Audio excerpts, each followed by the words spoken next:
I've been going to this game jam club where every month we learn a new engine. We start with a 30-minute workshop, then we have 2 hours to make a full game. After 2 years of participating in these, I thought it might be helpful to talk about the engines I've used and rank them on how much I personally liked using each one in this format. I also grade my work on how good a job I think I did.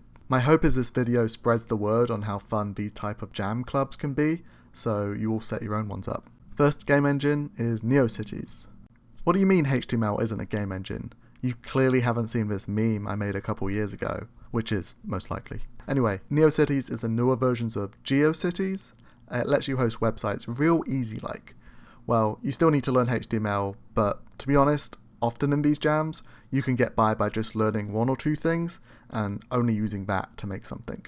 I think for this one I just figured out how to do breaks and images, so I turned that into a road trip. During game jams like this, there's always a risk of naively wandering into an area of a tool that requires you to really lock in and understand how everything interlinks, which can be frustrating. But if you stay flexible with your ideas and really lean into what the engine subtextually wants you to do, then you'll probably be fine.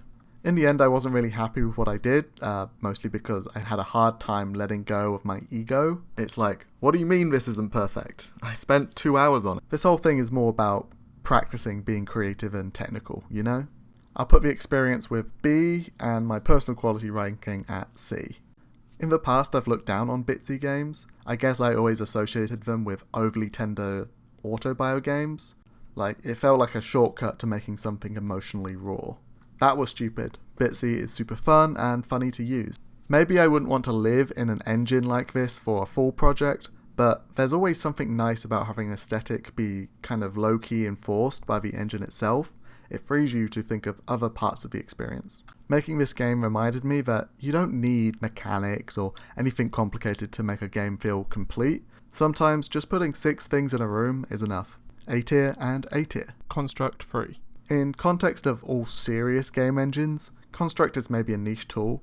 In the context of this club, it's probably one of the more professional ones. As someone with a lot of regular dev experience, I found this was a great engine for this format. It had a good balance of being able to do basically whatever you wanted to without having to have a bunch of stupid coding rules and boilerplate. But a lot of other people struggled. The game I made was this platformer where you can't drop any lemons on the ground, and it seemed to have an unusually good reaction when I showed it off, so I decided to make this my next big project. I am a bit loathed to bring it up in this video though. To me, the point of this game jam club wasn't to find the next game idea that will make me viral. It was sort of just meant to be an escape from that. That said, I don't think I would have made this if I didn't have such radical constraints during the prototyping phase. It definitely felt like the idea was generated by my brainstem, how quickly it came together. Anyway, wishlist Ultimate Lemon Basket on Steam. A tier. Flick game. Made by legendary game designer Ren'Py, maker of Steven's Sausage Roll, and the second person to respond to the original Minecraft Alpha devlog forum thing. Flick game is a perfect little tool. You draw on one of 12 canvases using a limited set of colours, and then you assign a number to each colour. When you click on a colour, you go to that canvas. The UI can be a bit fiddly when matching all the colours to different pages, but it's a joy to draw with such basic tools, and the conceptual challenge of linking pages together in a meaningful way is deceptively cerebral. Or you could just draw a penis, I don't know. That said, I thought the game I made for this jam was just okay. I feel like I've made better stuff in less time, but I really like the Game Jam Club's main organiser, Blake Andrews' thing a lot. They used a slightly modified version of the tool with only 4 colours. Experience working with it, A. Personal quality ranking, C. Tiny Choice. Okay, another Ren'Py engine. Tiny Choice is a basic markup language to make interactive fiction. What I like about it is that because the features are so light, you can get into writing straight away. A lot of people who don't know code did really well here. It also helps people get away from the Twine style of interactive fiction, which I always believe influences people to write too much in between the player choices. I will say that even after 2 hours, it was getting very hard to keep things organised, and the lack of a save was kind of nerve-wracking. You might be better just writing in Google Docs and then pasting it in. This one goes into B, and the thing I made gets an A. Google Slides. Google Slides is a game engine, don't deny it. I know for a fact you played a Google Slides game in at least one class in high school. Okay? Anyway, this corporate product had a good mix of being easy to use and had a broad space for creative expression. I see why there's a whole genre of like slideshow comedy. That said, I was also kind of bored to use it from a dev perspective. Like, come on, give me some grit. Give me some inscrutable UI. Make me beg to figure you out. I don't want to live and work in a matte white void. Not on my weekend. What I'm saying is that using it was fun, but not exciting. Really wish I didn't miss the jam they did using Google Sheets. Experience working with it, C. Personal quality ranking, B. This engine is Effect House. It's made by TikTok and it's used to make filters for that platform. So this one sucked. It's also the game engine I suggested and ran, so that's on me. Like, I started using it because I thought, having to record yourself while playing was interesting, and the fact people on TikTok were playing it was like, okay, that's an interesting cultural thing. I've since come to the conclusion that when a big company makes their own engine, they always find a way to enforce their corporate values onto the thing, a way that just sucks the life out of it. Also, the software is so buggy. It felt like I had a tiny stroke every time I connected one thing to another, or at least last time I used it. Experience working with it, D. Personal quality ranking, F. As much as I want to mark down PuzzleScript for getting too many game designers into the block pushing genre, I think that's only a testament to how good a game engine this is.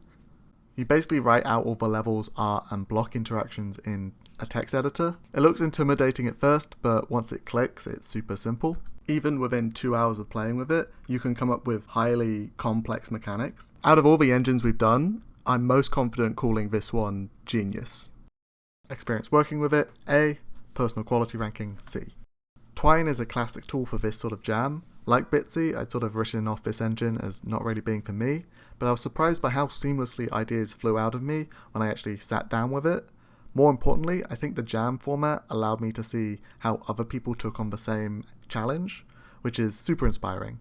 I mean, it always is, but I remember this one being particularly good.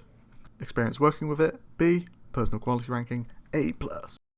RPG Maker 2003. One thing I really love about genre-oriented engines like this is that there's often a bunch of built-in effects that can give even the silliest concepts a sense of grandeur. They go so hard, and the fact that we used the 2003 version only added to that. My work was fine, but I want to highlight Blake and Gus's collaboration, who made this truly operatic South Park-inspired game. Experience working with it, A. Personal quality ranking, B. Ink is probably my favourite interactive fiction engine and one I've used to make a ton of games. Please download these games. I made that on Steam. They're super fun. How this engine works is essentially the same as Tiny Choices, but with a better interface and way more features. The focus is on getting away from the page mentality of a choose-your-own-adventure book to making choices that flow into each other more naturally. It's also really good for branching out choices and then gluing those branches back together later, without necessarily forgetting that choices were made. Looking back through all these games I've made, I see a pattern where games often end up being pure comedy or having this odd, meditative, poetic thing, which this short story about a busker certainly fits into. A and B. Downpour Games. This is interesting because this engine is just a phone app that exports your work to a website, which means you don't need to have the app to view it. It works basically like Flick games. The best thing about this app to me is that you can use your photos from your camera roll inside each of the little web pages. Outside of that feature though, it's maybe a little bare bones. Having to touch individual buttons to change scenes didn't seem as creatively stimulating to me when compared to Flick games. That said, I love having goofy little art tools on my phone. It feels less serious because, sitting at your desktop or laptop, that's not fun. But having a little interactive collage maker that you can use while fully vertical or horizontal, that's fun. Working with it gets a B, my work gets B. Next up is Mario Builder. This one, now this is freaking fun. This is incredible.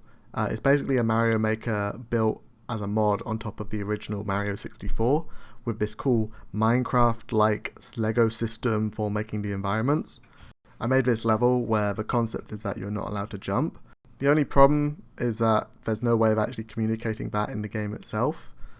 Whoever made this, great job. We need those custom signposts, man. Experience working with it, S. Personal quality ranking, A. Scratch. This one was strangely disappointing to use. A big theme of using these engines is that constraints cause innovation, but this one crossed a line for me where I was constrained but not in a way I was particularly interested in. I guess the child friendliness of it made me want to rebel and make like a sniper game. You ever play those as a kid? Underrated genre. Weirdly enough, a couple hours after I finished it, Trump was almost assassinated.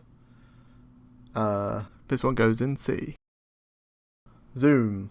This jam was more conceptual because it's not like there's a Zoom game engine per se. We just used the built-in features and made rules for them, folk game style. Me and Blake collaborated on this instant where's Wally thing. It's too difficult to explain and it didn't really work, but I found making a game for an unexpected space and social context super positive. Experience working with it, B. Personal quality ranking, B.